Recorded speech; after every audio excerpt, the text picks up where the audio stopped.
Welcome to the graveyard shift. Last session of the day. You all made it. Thank you very much for sticking with me. Oh, I forgot the most important attraction. Anyway, imagine I'm holding a Nintendo Switch box, and it can be yours, and whoever left early actually missing out, your chances of winning going up. After this talk is done, we are all going to go to the JFrog booth when we're going to raffle the Nintendo Switch, and you say it's good that you didn't left, because now you can win the Nintendo Switch. Amazing. So yeah, but this is after. For now, I'm going to, now you know why to stay, so I can take my time, right? Like, I think maybe an hour, we'll see. We'll see how it goes. All right, so we're going to talk about DevOps for developers. A show of hands. Does it work? Show of hands? Yes? No? Maybe? No. Clicker technology is hard. Ah, here we go. How many of you are developers? Oh, a lot. Okay, that was a DevOps conference. I expected none of you will be here. I'm going to talk dirty about developers, so now I can't. Okay, no, it's actually awesome because you know what? You're here at the DevOps. Okay, that was how many of you are developers. Who thinks they know what DevOps is? I have 5 hands. All right, nice, nice. Well, don't feel bad. No one knows what DevOps is, including people who actually work in DevOps. They have no idea what DevOps is. I'm going to tell you. You are in luck. You see, it's good that you stayed. After this session, you are going to know what DevOps is. My name is Baruch Sadogursky, and my official title is Chief Sticker Officer. I've been with JFrog so long, I cannot come up with my own titles, print my own business cards, and no one can tell me anything. That's my real business card, and it actually has a peelable sticker because Chief Sticker Officer. Head of DevOps, Advocacy, Principal Developer Advocate, call it whatever. I just talk about DevOps and give away stickers. The most important part on this is my Twitter handle. It's actually on every slide. That's kind of a hint. We know what to do. More useful stuff on the bottom of every slide is actually this. Let's see if this thing works. jbaruch/show notes. That's a page that you go there. You will see tons of content. The topmost content will be a page about this talk, right? It will have the slides already there. The video, if I tapped all the right buttons. If not, you will have to wait until the official video. The links about everything that I talk about here, and more prizes. You see how good you stayed? I had an honor of co-writing a book called Liquid Software, about liquid software. Intriguing? Yes. With JFrog co-founders Fred Simon and Yoav Landman. And you have a very good chance of winning this book if you go to jfrog.com, jbaruch/show notes, right? Also, in the bottom of every slide, very easy. Okay, so you're developers, a lot of you, most of you. I'm a developer, or used to be. Back in long time ago, I was a Java developer. And look, I still have a hoodie to prove it. Right? No one would give me a hoodie if I wasn't a developer, right? This is how it works. They actually check. Right? Okay, so yeah, but now I work in JFrog, the DevOps company. So I'm kind of on both sides of this divide that we call DevOps. Or is it a divide? Never mind. We'll see. And I'm going to prove to you all today that DevOps is a plot of operations people to make us, the developers, work harder and do their job. I have proofs. I'll start with proving you that ops people came up with DevOps, and then I'll tell you why. So first of all, DevOps people came with DevOps. How do we know? It doesn't work again. DevOps people did that. Right. The most important book about DevOps called The Phoenix Project. Who read The Phoenix Project? Not enough. You should read it. Awesome book, really. And it's actually, it's a non-fiction. It's a novel. Very interesting, highly no sarcasm, highly recommended. This is the most important book about DevOps. Let's see who are the main characters. We don't need to read it all, we just need to look at the cover, and here they are. Patty McKee, Director of IT Service Support. She's in Ops. Wes Davis, Director of Distributed Technology Ops. Ops. SVP of Retail Ops, it's fine. Ops again. CEO, CIO, okay. CFO, fine. All right, this guy, Bill Palmer, he is the protagonist. The whole book about Bill inventing DevOps and then winning with DevOps. Who is Bill? Ops guy. He's a VP of IT Ops. Of course he's from Ops. And then there is a board member. Oh, here is very, very smart guy that kind of also very, very awesome. He's a lead system administrator. He's in Ops. And then we have the information security guy. Anyway, who is not here?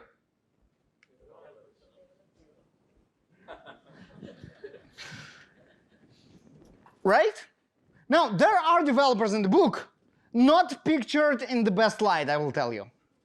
They're pictured as those lazy bastards that write code and then go home not caring about what happened after they finish their job. And they say it like it's a bad thing. Anyway, the second most important book about DevOps called the DevOps Handbook. And for understanding, again, to prove my point that DevOps is an Ops people plot, look at the authors of the DevOps Handbook.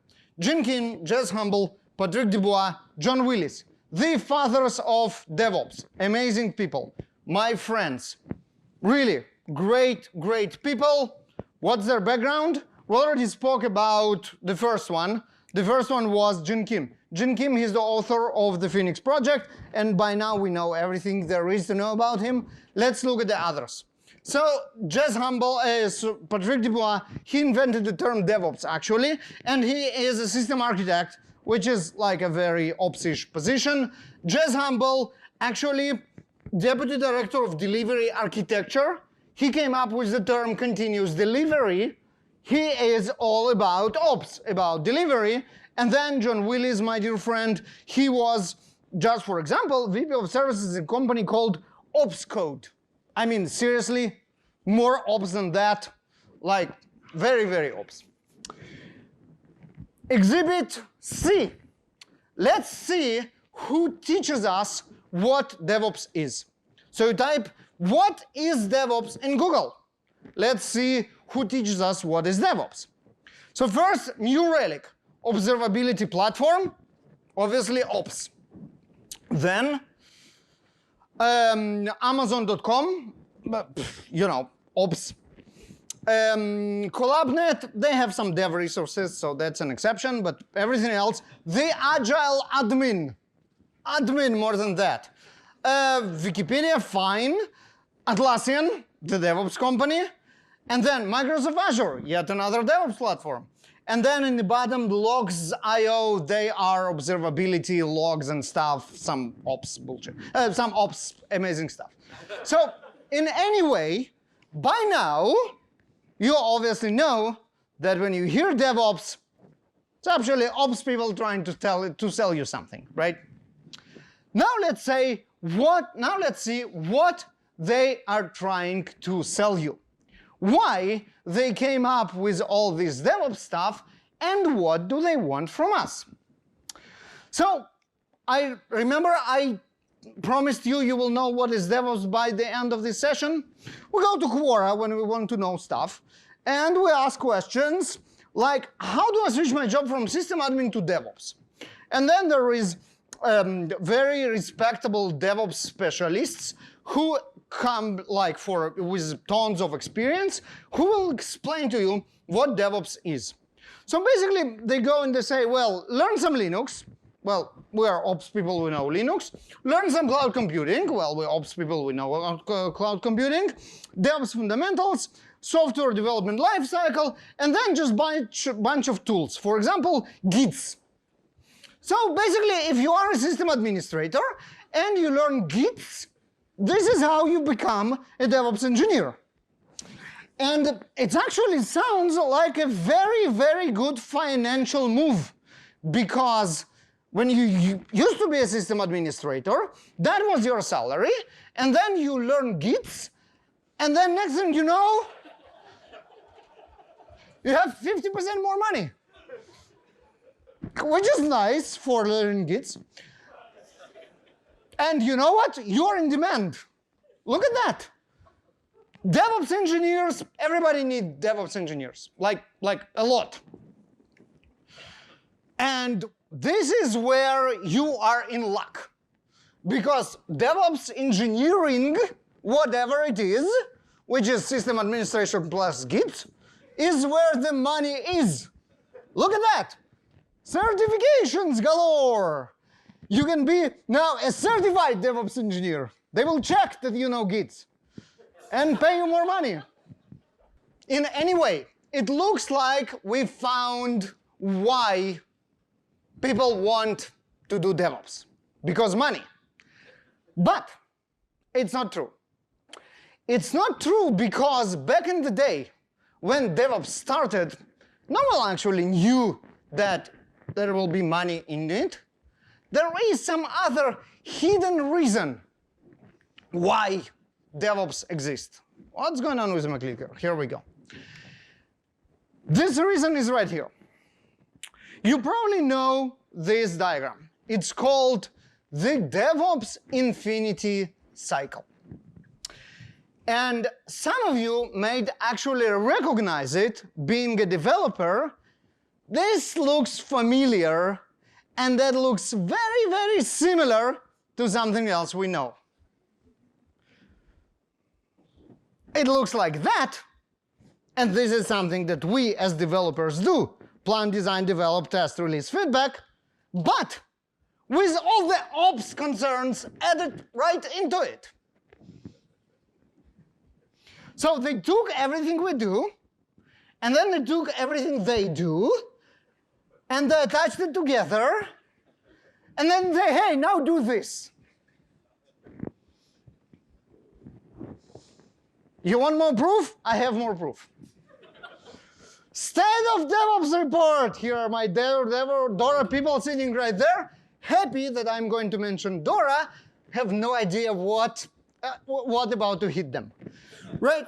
So this is an old one for a reason. 2018, what, 4 years ago. There are 3 since then. But let's look at the old one first, and then we will go into a new one. So what are the concerns of state of DevOps, of the industry? What are we going to measure when we want to measure DevOps? Let's see.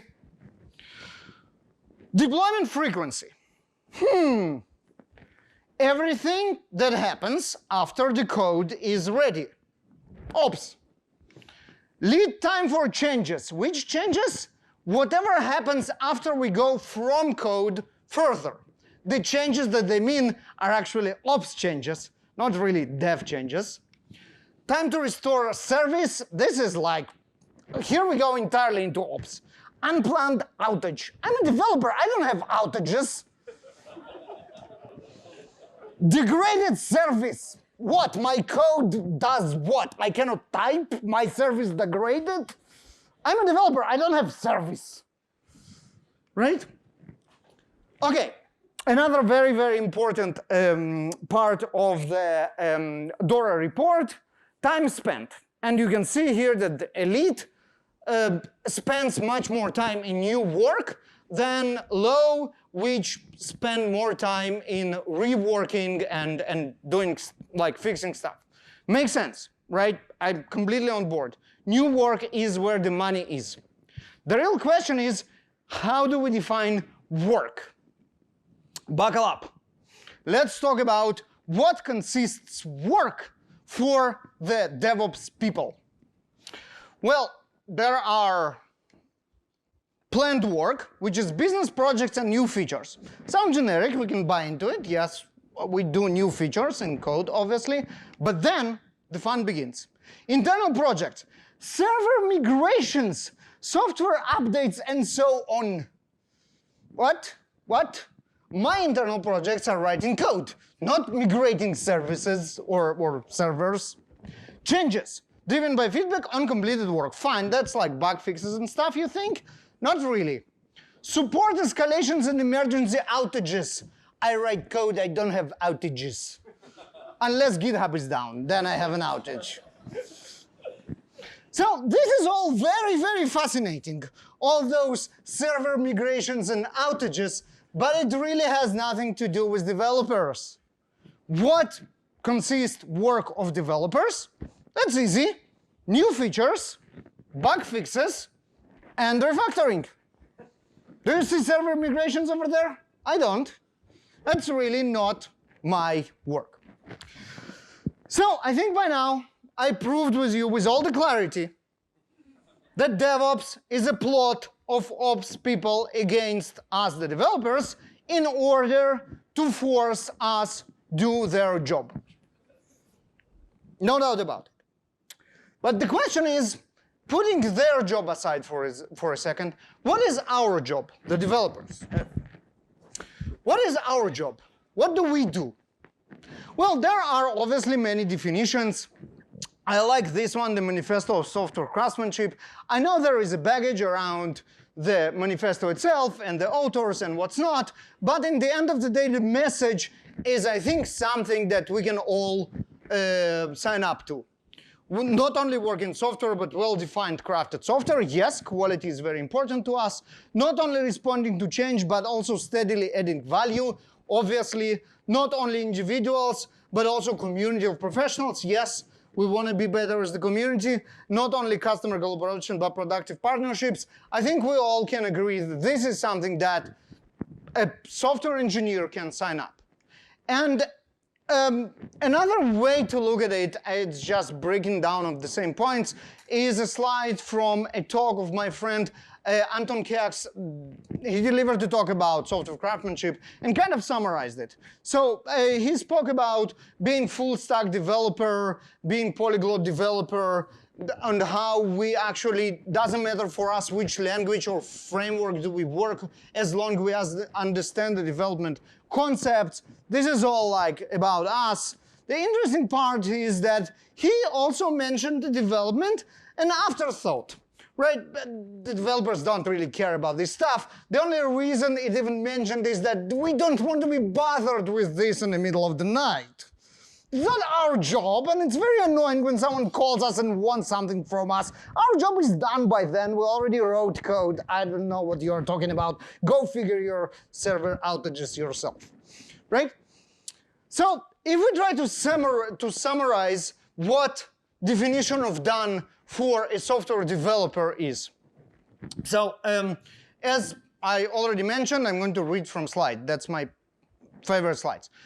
We understand what needs to be done. Our code is readable, simple, and understandable. Our code is easy to deploy. This is all I hope you all buy into. Non-functional requirements are met, very important, like stuff like performance and stuff. We didn't incur any technical depth. We actually reduced it. Our test pass, the QA look and take a look and they look happy. Team leader took a look and they look happy. And then product owner, who is the proxy for customer in our environment, took a look and they are happy as well, which basically means client is happy and we're good, right? This is a definition of done. Done. But everybody are happy. I can go to sleep. Don't call me at 3 a.m. server migrations, whatever, right? So something interesting about this slide. You see how we work together very happily with the QA and the testing folks? I don't know if you're long enough in the industry to remember that was not the case some time ago. This is something that I found online, and now it just looks ridiculous. I mean, this is bullshit. Why would I be in the rivalry with the QA people? It doesn't make any sense. One of the things that I want in my definition of done is quality code. How do I achieve quality code? Those folks actually help me. I want to work with them. This doesn't make any sense, right? Who agrees that the QA are not the enemy those days? I'm just checking if you're not asleep, because obviously you agree. Now, and that's because, here are my Soviet memes. And that's because we want a higher quality. This is something that, again, I hope all of us as developers agree, we want higher quality. Now, interesting observation. What we consider quality changes over time. I already showed you how old I am, so I will allow myself to go back in time using the Wayback Machine and look at the website of my bank 10 years ago. This is, here we go. This is the website of my bank 10 years ago, and there is, you can see here, news and announcements, and you know what, sometimes they say, you know what, your bank will be 12 hours of maintenance window to ensure quality, obviously. And 10 years ago, you were like, whatever, who uses this anyway? I'm going to the branch if I need something, because it's not very useful anyway, so I don't care, right? You were like, whatever. Nowadays, not so much, right? Me personally, I switched banks over the quality of their mobile app. And I know that I'm not the only one. So for us, suddenly, this stuff is important. Didn't have to be, but now it is. There is also another very important shift that happened in ensuring quality. Code quality is not enough. More and more we learn that what breaks our applications, our software, is data. And there is a lot of data, and there is more and more data every year. This is a survey or whatever prediction by Seagate. They kind of biased. They do storage. But, but even if you take it with a grain of salt, you know the story by now. There is more and more data, and every company becomes now a big data company. I mean, everybody have a chief scientist. JFrog has a chief scientist. What do we have to, no, we have a good reason. We have a lot of data, right? But everybody have a lot of data, right? What it means is there is no more staging server as we know it. Remember the good old staging server in which you can roll out your software, test the hell out of it, and say, this is awesome, I can go to sleep, it will work exactly the same in production? Not anymore. Just because putting everything, mimicking the production in staging server, it's impossible just because the sheer amount of data that we have to deal with. So what do? Obviously we panic. And then we say, you know what, fuck it, I will test in production. There is a whole industry now of testing in production.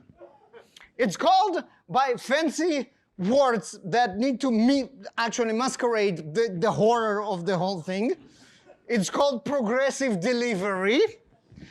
But you know what? Here and then we get the glimpse of what really is going on. My favorite is blast radius. Everybody knows it's going to fail miserably in production. The only thing we try to achieve is less casualties. Not zero. That's obviously it won't work, but let's hope less people will pay attention. What it means for us, the developers, that suddenly the only way to ensure quality is production. And if we care about quality, and we already established that we do, we have to be there where the shit hits when we deploy it to production. We have to be there because this is where we can see whether it works. We can see that it didn't work, right? We have to be there, and that means that we are now on call. That suddenly getting calls at 3 AM, it is a part of our job because, you know, we're already committed to quality, so we're fucked. Sorry, so we're on call, we participate, we're involved. So now, since we care about the quality in production, and we have blast radius, and we have progressive deployment, we have to have another line in this list, which is SRE took a look, and they are happy with the software. Who now? SRE? SRE, apparently, by the definition of people who invented SRE, are people who implement DevOps. Those are the people who are in charge of successful progressive delivery, which is obviously an oxymoron, but they do their best. What does it mean they took a look and they're happy? First of all, shit will go wrong, and that means we will need to deploy at 3 AM or redeploy. To be able to deploy at 3 AM, we need to know how our software is deployed. We need to be able to build our software very fast. Because you remember why? There is like a blast, there are casualties, people are dying, deployed your software already. It has to be built very, very fast. Scalable, because again, Black Friday, the site is down, we're losing billions of dollars, let's add more servers. This is how we, this is how we fight this with throwing more servers on it. Hopefully it will help somehow. Our code starts fast and dies fast, obviously because we need to restart, there were bugs, now we fixed it, we need to restart as fast as possible. Our code is observable because we want to know that something went wrong. Hopefully not by angry mob on Twitter, but in some other ways. Observability might help, might not, but we try our best. Our code supports feature flags. Feature flags are the best thing. Once we deploy to production, now we have a lever that can hide all the new features that are so great that it didn't work. That we can hide them so people will feel that everything is great. So feature flags are amazing. Our code backwards compatible, obviously, because now we have some new parts of the system, but also old parts of the system that need to work together. And forward compatible. You know why? Because we did a rollback, so now we have older systems that somehow needs to be able to know how to communicate with newer parts of the system that didn't exist when we wrote the old. Good luck. Our code emits event streams, again, because hopefully our code event streams is better than our Twitter event stream. We'll see. This is also very familiar. If you ever heard about 12-factor app, this is more or less the list of what a modern cloud-native application should look like. Now, it turns out that 12 factors are not enough, so there are 14 and 16 and 18. All of them, as long as it's power of 2 and a simple number, it works. And people can come up with any number of factors by now, and this is very convenient. So anyway, one more directly from the 12-factor app. Our code is lean. And by lean means it saves money. This lean. And then you go and you ask yourself, what I have to do with lean? Saving money, wasting money, this is all ops stuff. They have their AWS bill, it's terrifying, it's horrible, I don't want to know anything about it. It has nothing to do with me. But is it? Here's an example of a talk from Kafka Summit 2019. Software engineer, developer from SignalFX, ex-SignalFX, now Splunk, talks about how they implemented Kafka, obviously a very developer-oriented framework to save tons of money for the organization. Now suddenly, we not only care about production in 3 AM, but we also care about money. And this is terrifying because, or is it? There might be something interesting here. Next time, which is obviously now, as you all know, when your boss is talking about cutting costs, the normal answers like, hey, let's lay off people, or maybe, how about, doesn't work again, come on. How about make developers paying for their own coffee? You know what? We don't need any of those. We can actually switch to serverless, move to the cloud, starting saving money, and this is something which is completely in our control. So you as developers, instead of worrying about layoffs and paying for coffee, just need to learn how to pronounce kubectl and save money to your organization. I have no idea how to pronounce it. I pronounce it this every time differently, and everybody go like, yes, that's exactly how it should be. Kube control. Kube control, kube, I have no idea. Anyway, this is how we can save money. But not only that, we can actually contribute to other business requirements. For example, we need more happy customers. And you know customers, your customers, what do we want as customers? Getting back to the story of my bank mobile app, what do we want? More features. When do we want them? We want them yesterday, obviously. How DevOps can help? Dora report. Woo! Elite performers. Deploy 208 times more frequently to production. More features to production faster. This is what business wants. This is what Dora delivers. Yay, DevOps. What else? How about security? We need to improve security. How do we do that? Well, obviously, we hire a chief information security officer, so we will have someone to blame when accident happens, and then fire them. That's what we do. Or we can start thinking about security in other aspects. For example, think about security as you were thinking about stopping distances when you learned for your driver license, and now you go like, what? What this has to do with anything?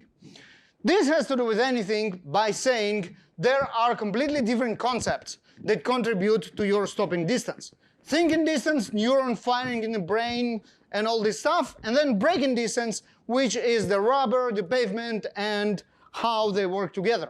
It's the same with security.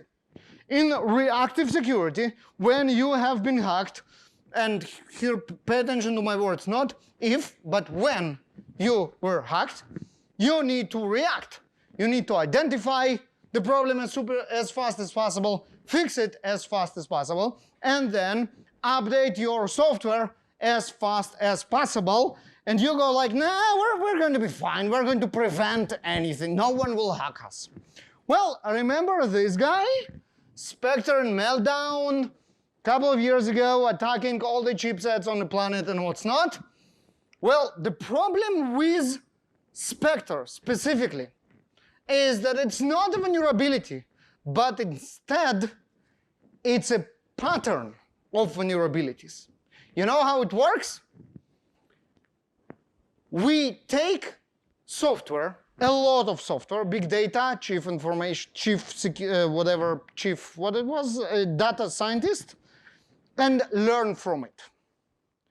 Then we can assume how chipsets are going to optimize the flow of this software, and we know for sure how any software in the world is going to be optimized.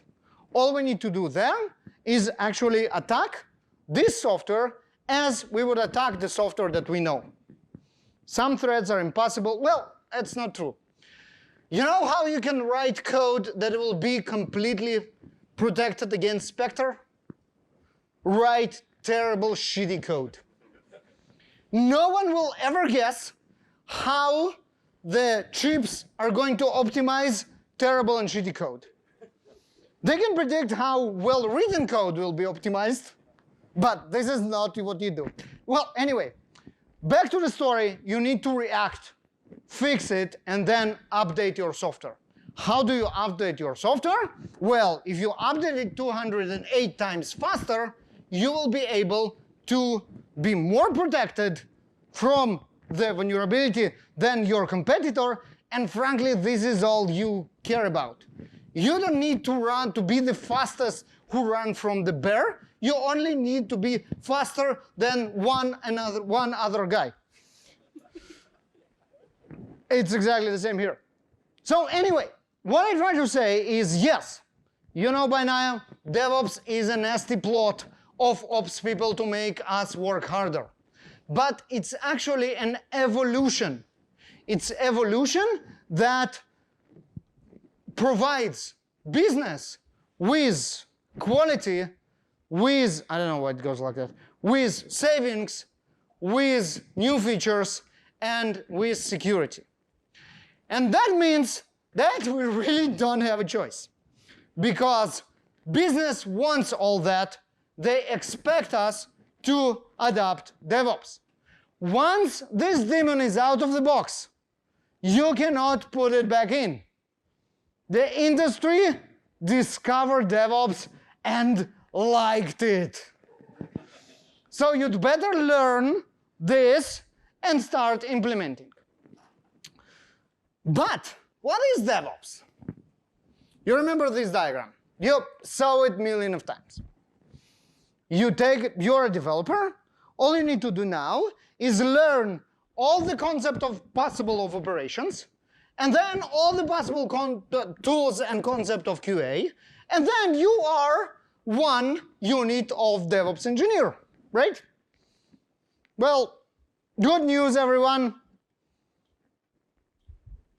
This is unicorns farting rainbows. Never existed because DevOps engineers do not exist.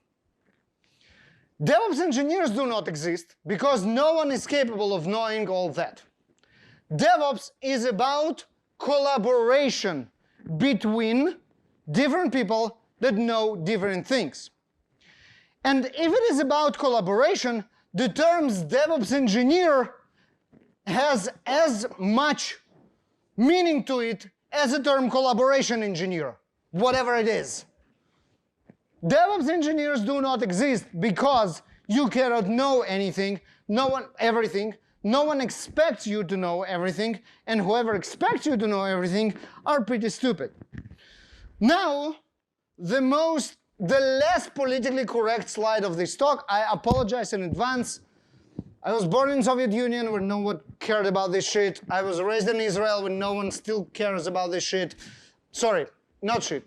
Why am I doing that? I sincerely apologize, but it is what it is. Anyway, T-shaped people. People.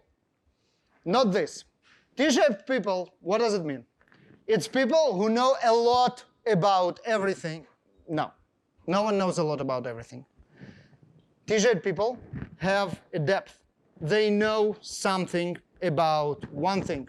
Developers know about how to write code. Operations know about how to deploy code. Security know how to secure code. But we have the width of understanding different concepts and working together. This is what T-shaped people really is. Good news, everybody. Ops people realized that DevOps is not about them, or not only about them. Only 1 year after the DORA report that I showed you, new DORA report 19, still not the latest, but just 1 year after the one that I showed you. Look what a difference a year makes. And it's even pre-COVID. First of all, who DORA asks? Development and engineering. Most people who answered the DORA report in 2019 were developers. Suddenly, they want to hear what developers have to say about DevOps. Look at the metrics. There is an entire pillar now that it's called software development. Suddenly, software development is a large part of what DevOps is about. Remember the Phoenix project and not a single developer? Even there, the situation is completely changed. Obviously, Jim Kim cannot rewrite the book that is already out, so he writes a new one. It's called the Unicorn Project. Guess what? Exactly the same story. one single individual invents DevOps and wins. What's the difference? This time, it's Maxine, the lead developer. Right, and you know what? That was my kind of theory, that it was like trying to make things right with the developers for DevOps. I asked Jim. I told him, like, he was sitting like in the first row when I delivered this talk, and I asked him, Jim, is it true? And he was like, remember those scary SREs that we were like, we're not sure where they are and what we do with them? You know what? SREs are not about moving us, the developers, into DevOps. It's the other way around. It's teaching ops people how to write code. SRE is what happens when you treat operations as it was a software problem. Suddenly, it's all software. It's all what we do. So it's not that we need to kind of come up with some new thing which is both developers and operations. Instead, it's looking on ops problem through the eyes of the developers, which is pretty good news for us. Because yes, DevOps is an ops idea, and you cannot change the past. This is how it started. But the business liked it, and it means that we're all committed, because it provides quality, it's lean, it gives competitive advantage, and it's security, and it's not as bad as it sounds. Now, everything is code. We as the developers will love code, so it's fine. All we need to do is follow principles and practices, and we know how to do that because we're also awesome developers. So in the end of the day, DevOps is fine. There is nothing to be afraid of. We should embrace the thing by now and not be a DevOps engineer. So, Baruch on Twitter, DevOps Talks Plus, this is this conference. DevOps is a good hashtag to add to any of your posts on social. It will give you tons of retweets from bots from all around the world that search for this hashtag and retweet stupidly everything they come upon. Baruch says show notes. This is where the slides are. The video hopefully will be when I hit like stop button, and all the links, raffle for the books. And now you know what's happening. We're all going to JFrog booth when one of you, and only one of you, because you have to be present to win, is going to win the amazing Nintendo Switch to spend your nights while your code is deployed to production and before it actually went boom and there are casualties in the blast radius. With that, thank you very much for coming for this awesome conference. I'll see you next time in Melbourne, Singapore, and Auckland. You were amazing. Thank you.